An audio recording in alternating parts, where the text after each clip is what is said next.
Много хора биха скочили, сега биха казали лъва загрявали преди да гони антилопите в Серенгети, но истината е, че и лъва не прекарва 8 часа в офис на бюро.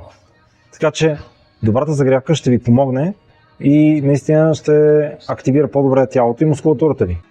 Днес искам да ви разкажа за една от най-честите грешки, които начинаещите правят в фитнес залата. Те смятат, че ходенето на пътека или въртането на велоергометър и крос-тренажор са напълно достатъчна загрявка, за да могат да започнат тренировката си. Те са добро средство, за да успеете да загреете тялото си, да направите по-обща загрявка. Ходенето на пътека е добра загрявка, но понякога има нужда от нещо повече. Турботренерът е един от уредите, които натоварват пълноценно мускулатурата, както на долната част на тялото, така и на ръцете, активират ги. За съжаление, работата с него за продължителен период от време е малко трудоемка и не на всеки би му понесла добре. Подобен е случаят и с гребния тренажор. Когато говорим за загрявка на долната част, колелото е един от кардиоуредите, които помагат най-добре да активирате мускулатурата на краката. В същото време няма такъв динамичен удар, както е при бягането. Помага добре да подготвите коленете за по-сериозна работа, както и за работата при билатерални движения, които изискват малко по-фокусирано натоварване на единия крайник.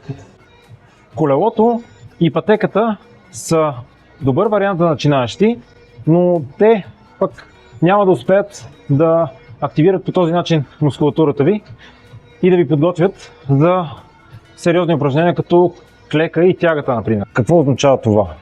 Това означава, че когато искате да се подготвите за тренировка, не е достатъчно да минете през пътечката или през велоергометъра, за да може да подготвите добре тялото си за натоварването на всички мускулни групи, които сте предвидели в своята тренировка. Независимо дали става въпрос за тренировка на горната част на тялото, гръдна или гръдна мускулатура, ръцете или за тази на долни крайници, е важно да направим обмислено, добре премерено и целенасочено загряване, което да подмогне на тези мускули да се активират по-добре, да са функционални по време на тренировката, да е добре загрята дори до парене, преди да започнете с по-сериозни тежести и пикови натоварвания, които да целят съответно натрупването на мускулна маса, дори и горене. Това помага на тялото ви да работи по-добре. С foam roll или масажна топка помага да събудим фасцията, да подобрим малко кръвообращението, да направим една малко по-оптимална активация на мускулатурата. Разбира се, би отнело минутка-две повече, но възможността да разгърнете по-пълноценно тренировката си определено си струва, така че ви препоръчвам да го обмислите като стратегия в своите силови тренировки. В случая ще акцентирам повече на долната част на мускулатурата, съответно на краката, активация задно бедро, предно бедро, глутеус, прасец, но същите са приложими и върху по-малки мускулни групи, както на ръцете, така на гърба или на гръдната мускулатура. Валирането през предно бедро може да го осъществявате, преминавайки през двата крака едновременно, или когато ги кръстосате, преминавайки само през едното бедро.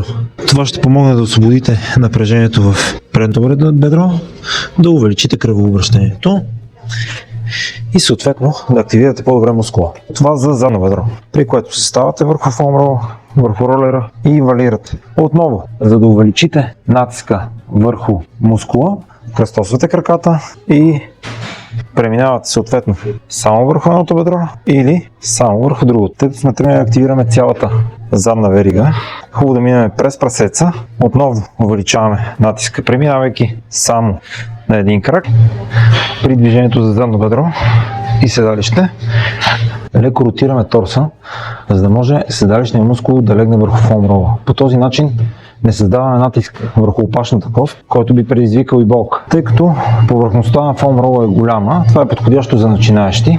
Ако не усещате достатъчен натиск и активация, може да направите същото нещо и с кросбол. Ако разполагате с масажно топче, тенис топката би ви свършила същата работа. За начинаещи дори е по-полезно, тъй като натискът от нея е по-малък. Масажа, който правите на земята с foam roll, може да направите доста успешно и на стената, особено подходящо за начинаещи, когато не сте свикнали с този натиск и поставите foam roll за гърба си на стената и чрез леко приклякане успеете да активирате мускулатурата на гърба. Тенис топка, която разбира се е по-достъпна за повечето хора и лесно може да се намери. Поставяте топчето на лопатката, след което се облягате на стената, пускате плавно надолу по дължината на мускулатурата, за да може да събудите фасцията, да активирате мускулатурата и да я подготвите за по-добра работа. Този тип масаж е приложим както на мускулатурата на гърба, който показах в случая, така и на по-малки мускулни групи, като на ръцете, на гръдната мускулатура също може да се прилага. Това, което виждате долу е лакрос масажно топче. А това е масажно топче за стъпало. Диаметър му е по-малък, за да може да упражнява натиск на по-малки точки. Това са упражнения, които може да правите дори и вкъщи и помагат за това да се активира и да е по-пълноценна работа на мускулите на стъпалото, плантарното сухожилие. Помагат за стабилността при упражнения като клек, тяга, да поставите натиска върху триъгълник, пета, възглавничка на големия пръст и възглавничка на малкия пръст. Напади и всичко, което е свързано и изисква малко по-добра стабилност и активация на мускулатурата на краката. Хубаво е да омачкате стъпалото в основата, където е петата, по дължината на плантарната фасция, както и под възглавничките на пръст. Но за правилната активация и за това да подпомогнете мускулатурата си да работи по-добре по време на самата тренировка, е необходимо малко повече упражнения с лека тежест, собствена тежест. Често казвам на клиентите ми, първата серия не я броим и тя винаги е точно такава, загряваща, не я броя към основните, някой път може да направим две такива и целта не е за да ги измъчвам или нещо от сорта, а напротив, за да им помогна да натоварят по-правилно мускулатурата си по-пълноценно. И разбира се, бонусът, че имат още една-две серии, които не се броят. Изключително важно е това нещо да го правите, когато правите тренировката за крака, тъй като при краката има голям риск да натоварите кръста при упражнения като клек и тяга, които са базови, и ви съветвам да не ограничавате тренировката си за крака, само защото изпитвате лек дискомфорт там. Напротив, идете пълноценно да загреете, да активирате мускулатурата правилно, така че да имате добра и оптимална мобилност и след което да започнете. Това, което предстои да ви покажа, е няколко неща, които може да направите. Едното е леко разтягане, другото е активация с еластик и лека тежест. Загрявката преминава през няколко фази, като хващате коляното, изтегляте го към гърдите, влизате с крачка напред, при което задния крак е обтегнат, ръцете са опрени отпред на коляното, стъпите стабилно на предния крак на стъпалото, изправяте предния крак и навеждате напред към него, да задържате. Хубаво е при всяко упражнение, което е за разтягане, да задържате поне 15-20, даже и 25-30 секунди, за да можете да подпомогнете максималното разтягане на мускулната група и по-добрата активация. От тук ротираме торса в едната посока, пускаме, задния крак подпираме настрани, ротираме в другата посока, връщаме се в изходна позиция. Ето нещо, което може да ползвате. Това е еластик. Намирате подходяща опора, на която да го закачите. След като го закачите, схематично ще покажа това упражнение, което подпомага по-добрата активация на квадрицепса. Хората, които са имали проблем с коляното и са стигали до помощта на физиотерапевт, го познават много добре. Еластик се слага отзад на задколенната ямка и долу обтегнат крак, но без заключване на ставата. Стягате и отпускате. Долу обтегнат крак, стягате и отпускате. Не трябва ставата да се заключва, разбира се. Тук отваряме една скоба. Ако имате травма на коляното и нещо, което ви притеснява, най-добрият начин да подходите е да потърсите помощта на ортопед, когато се установи какъв е проблема, вече да минете през стъпките физиотерапевт и тогава да се завръщате обратно към тренировки. Не работете през травма, защото може да я направите по-тежка. Бъдете сигурни, че сте фиксирали проблема и тогава преминавайте към натоварването на съответната мускулна група. Друго упражнение, което искам да покажа, е привеждането на еластика към. Сега, в случая аз имам опора за гръба си, но може да го правите и без събирате, по този начин активирате не само аддукторите, но и помагате за по-добрата стабилизация на коляното и отвеждане навън.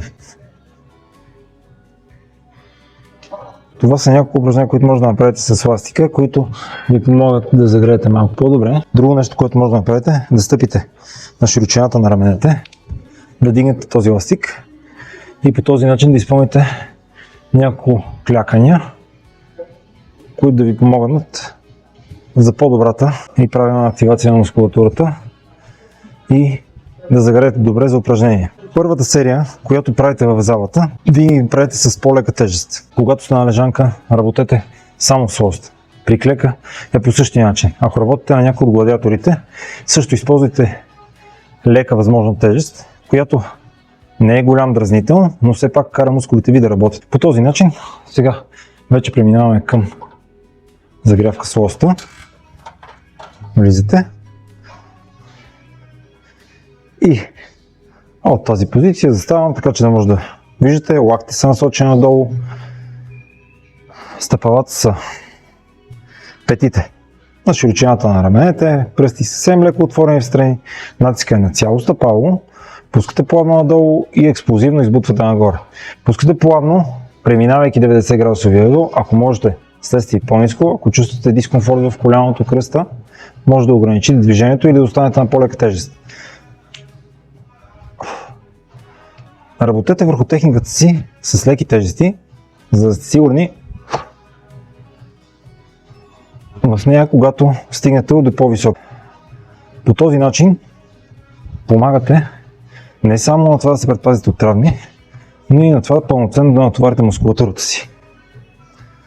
След като сме направили една добра загрявка, можем спокойно да сложим малко по-голяма тежест. За целите на нашата тренировка слагам 50 кг тежест, но за всеки това може да бъде различно съпротивление.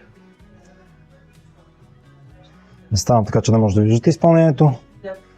Пускаме, избутваме и издишаме. За финал искам да кажа само, че добрата загрявка е като добрия старт на деня, в който сте си оставили малко време. Не ви се налага да влизате в деня с бързане, припряни, защото по този начин стават и най-много грешки. Знаете, когато си оставите време сутрин да станете, да пиете кафе или да закусите, закуската препоръчвам. Това ви помага да започнете да стартирате деня една идея по-ведро и по-добре. По същия начин загрявката помага да разгърнете правилно тренировката си, да натоварите добре мускулатурата си и да се почувствате по-добре. Ако видеото ви е било полезно, ще се радвам да го харесате и да последвате канала за още добри съвети. Добре се получи. Финала ми беше силен. И това цялото мълчание се снима в 4К. Загуба на лента.